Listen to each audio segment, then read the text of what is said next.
واجدي روح الحقه في المطار. بياخد طيارته الخاصه وهيسافر. يلا يا سيد.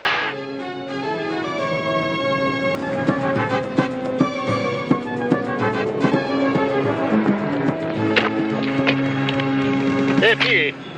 خدني معاك. بس انا رايح الكونجرس الامريكي. ماشي، مش هم عندهم فلاحين وعمال؟ خدني معاك فلاح في الكونجرس. يلا. انت بتهزر يا ابني؟ هي زريبه يا حبيبي، هي زريبه دي، انت متخلف يا ابني.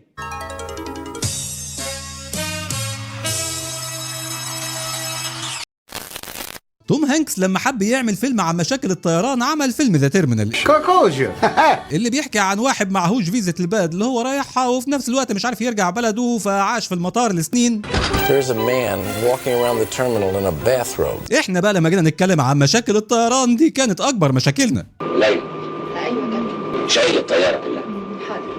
اللي هيحاسب على الشاي حسن. بغض النظر عن مشاكل القهوجيه دي خلينا نروح لأسوأ 10 مشاهد سفر الى اوروبا ب2 جنيه ونص من افلام ومسلسلات مصريه، ونبدا بالمركز العاشر اللي هو اقل حاجه معانا. يلا توكلنا على الله.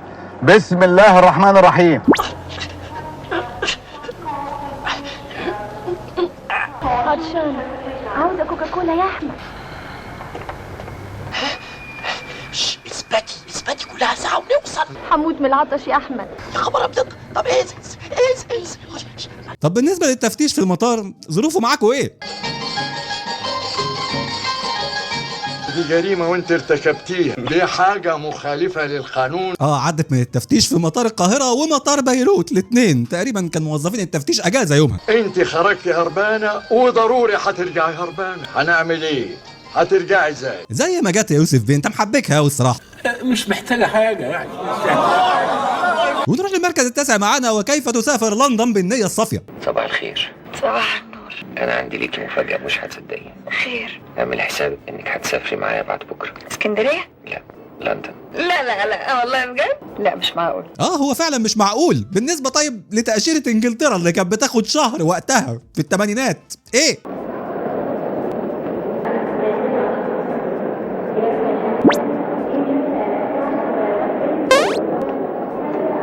الله عليك يا استاذ محمود ياسين. لقى مراته هتدبسه في شارع حاجات من السوق الحرة، عمل نفسه فيه اللي مكفيه ومن بنها وخلع علشان ما يتدبسش في شارع حاجات.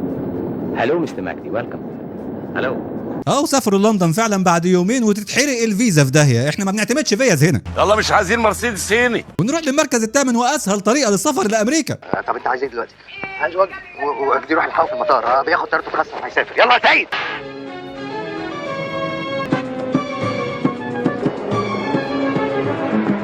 دخل لحد الرانوي بالعربية ولا حد اعترضه ولا حد قال له حتى السلام عليكم. ايه في ايه؟ خدني معاك. بس انا رايح الكونجرس الامريكي. موقف الطيارة عن الاقلاع برجله. دي مش اي رجل يا جماعة، برضو دي رجل شعبولة. ماشي، مش هم عندهم فلاحين وعمال؟ خدني معاك فلاح في الكونجرس. يلا. يلا ارقب يا معلم. احنا بنعامل الطيارة على ان هي ميكروباص طلبية هرم. ونروح للمركز السابع واقل ضابط في اليونان.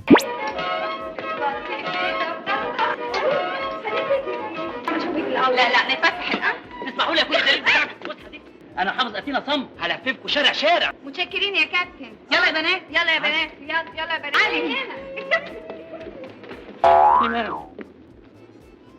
ايه ده؟ فندق في اتينا ونقوش فرعوني؟ ممكن بتحصل يا جماعه، بتحصل والله اهي قدامنا. بتقول خطفوهم؟ حضرتك متصور ان كل اللي قلته ده كده؟ بصراحه يا كابتن لولا انك طيار كنت افتكرتك مؤلف روايات. واكد لحضرتك انها مش مساله عاديه، دي حضره الضابط اللي حصل ده اللي حصل ما هو الا مغامره من مغامرات الشباب. انا اقتنعت، انا اشتريت فعلا ضابط يوناني جدا يا جماعه وبيتكلم عربي اهو قدام. ضابط يوناني وبيتكلم عربي عادي جدا، هيتكلم ايه يعني؟ كان مهم قوي نتابعهم ونعرف مصدرهم. قول لي على كل حاجه. ما انا قلت لك قبل كده اتصلوا بينا زي ما اتصلوا بيك، عشان كده انا جيت لك. ونسيب الضابط اليوناني جدا ده ونروح للمركز السادس واقل اوضه في جنيف. انا جات لي فرصه عمري يا وفيه. انا اتعرض عليا منصب كبير في المقر الاوروبي للامم المتحده في جنيف. الف مبروك يا وجدي. Several days later. وانت رايك ايه؟ ما هو يا ريت يا رمسيس يكون بيطالب باصل المبلغ ده، بيطالب بريعه التجاري طول السنين اللي فاتت. خلاص انا هتصرف. مش هتخلص من الموضوع ده بقى يا وجدي. شكل الحكايه كده ان الهامي له فلوس فعلا. لا تصدق، اوضه في جنيف جدا، اوضه في منتهى الجنيفيه اللي في الدنيا اساسا، اوضه خشب قيمه، شغل دمياطي على ابوه، وبطاطين من التوحيد والنور فرع سويسرا البلد. لا الانتاج صارف ومكلف. انا سايب لك الاوضه وماشي. ونسيب الاوضه التعاون الدمياطي السويسري دي ونروح للمركز الخامس واقل اوضه في فيينا. يعني انا لو كنت عايز افضل في كايرو على طول كنت ليه رجعت فيينا؟ انت ليه مصممه تحرقي اعصابي من ساعه ما وصلت؟ اوكي يا صبري، بس بقى شوف الحاجات اللي جوه دي، شوف هتعمل فيها ايه.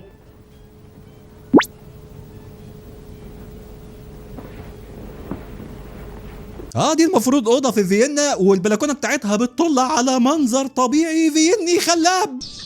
واو، منظر طبيعي خلاب. السفر لاوروبا سهل جدا، بس انتوا اللي مصعبينها على نفسكم. رولين ورق حائط والموضوع انتهى. لا ده كتير قوي. وعلشان تعرف دماغ المسلسل رايحه فين، ده شكل الهدوم اللي ستايلست المسلسل لبسها للفنان احمد عبد العزيز علشان يبينوا ان هو تاثر بالثقافه النمساويه. ده البنطلون اللي يعني اثبت تاثر الفنان احمد عبد العزيز بالثقافه النمساويه. هخش انا اغير هدومي بقى عشان اروح الشغل. ولو بتحبنا بقى اعمل لايك من زرار اللايك اللي تحت هنا، فرحني واجبر بخاطري باي حاجه، علشان انا تعبت جامد، وخاصه اللي شفته في رمضان تعبت قوي قوي والله. فاعمل لي لايك كده، جايز افرح لما اشوف احس ان الناس مقبله على الحاجه كده، اقوم انا كمان اقبل على الحياه. ونسيب البلكونات الاوروبيه جدا اللي بتطل على ورق الحائط دي، ونروح للمركز الرابع واقل مذيعه في امريكا. استاذ رؤوف اتصل بالتليفون وقال لي افتح التلفزيون. وقد بدأ على الفور التحقيق في وقائع الانفجار، وصرح النائب العام لمدينة نيويورك إلى قيام مجموعة إرهابية محلية يمينية ضمن خطة لتنفيذ سلسلة مماثلة من الأعمال الإرهابية. مذيعة أمريكية في قناة أمريكية وبتتكلم عربي، طبعا كلام منطقي جدا. مطعم شيميني كان مقررا أن يكون الأول في سلسلة مطاعم كبرى، وقد أعلن بن مولر مدير قسم الائتمان في بنك NCI. طب بغض النظر عن العربي عادي، ممكن يكون قناة أمريكية وبتتكلم بالعربي عادي، بتحصل. بس إيه لوجو القناة المعفن ده؟ ايه لوجو القناه الحقير ده ايه ده؟ ملايه سرير فرشين ورا الوليه، ملايه سرير وهي بتشتغل. في مذيعه اعلاميه محترمه تحط ملايه سرير وراها؟ يعني للدرجات الانتاج وضيع ومتدني. ونسيب المذيعه الامريكيه جدا دي ونروح للمركز الثالث والسواق المكسيكي من وجهه نظر المخرج.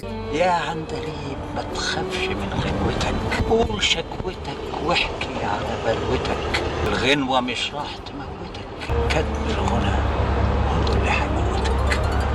وعجبي ده الكتاب المقدس بتاعكم؟ ده مش الكتاب المقدس بتاعنا. انت منين؟ انا ابويا وامي من المكسيك، بس انا اتولدت هنا. سواق مكسيكي وبيتكلم عربي في امريكا، كلام منطقي مفيش بعد كده. انت منين؟ من مصر. هي مصر دي فين؟ في افريقيا. افريقيا. هي فين افريقيا؟ عارف الاهرامات؟ اهرامات زي اللي عندكم في المكسيك. احنا عندنا اهرامات في المكسيك؟ يعني لا لغة ولا شكل ولا مخ. السلام عليكم. لسه جاي من المكسيك، اتفضل يا استاذ. لسه من محطة القمر الصناعي على الميكروباص على هنا على طول. نروح للمركز الثاني والمكاتب في امريكا. المخرج بقى لما حب يعمل مكتب في امريكا عمله ازاي؟ شكرا يا حبيبتي. بسكويت هو ده غداك؟ بتفت بسكوت في القهوة؟ ليه ما تروحوش راحة الغدا في مطعم نضيف تاكلوا اكله زي الناس؟ نهار اسود. استنى بس يا استاذ عمر، استنى يا استاذ عمر اما نشوف المصيبه السوداء اللي ورا في الخلفيه دي. ده المفروض شباك اللي ورا احمد رمزي، ده شباك بيطل على نيويورك، واللي ورا دي المفروض مباني في نيويورك، وفي تمثال الحريه على الشمال كده مراكنينه كده.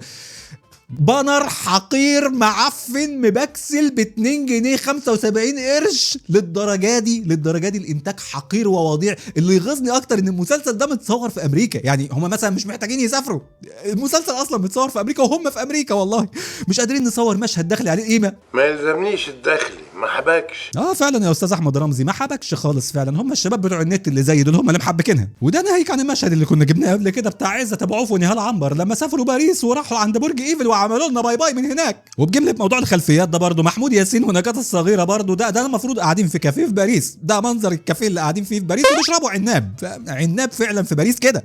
اصل باريس دي عامله زي قهوه الفيشاوي عندنا. هي عموما فرنسا اتهزقت معانا جامد في السينما والدراما المصريه، وفيلم الطائره المفقوده ده مصيبه سودة اساسا بحد ذاتها، ومطبخ CBC سفره اللي في الطياره اللي جايبينه ده وحاطين ورق حائط في مطبخ الطياره، يعني شغل متكلف جدا الصراحه. بس الفيلم ده تهم بما فيه الكفايه فمش هنتكلم عنه. خلينا نروح بقى للمركز الاول، والمركز الاول معانا النهارده مختلف، هو خطا ومش خطا في نفس الوقت. في كل افلام الثمانينات والتسعينات كنت تلاقي في الطياره حد بيدخن او بيشرب بايب غالبا، فكنت بقول الموضوع ده ازاي عدى على كل المخرجين دول. عبلاوي كل واللي اكتشفته كان انيل من الخطا نفسه اصلا، ان التدخين كان مسموح بيه في الطيارات لغايه سنه 2000.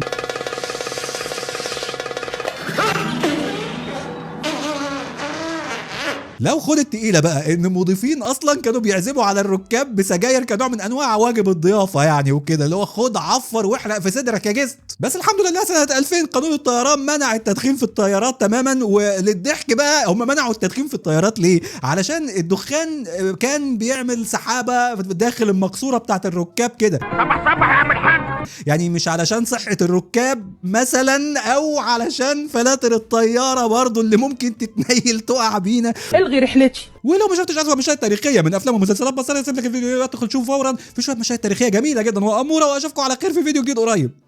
السلام عليكم.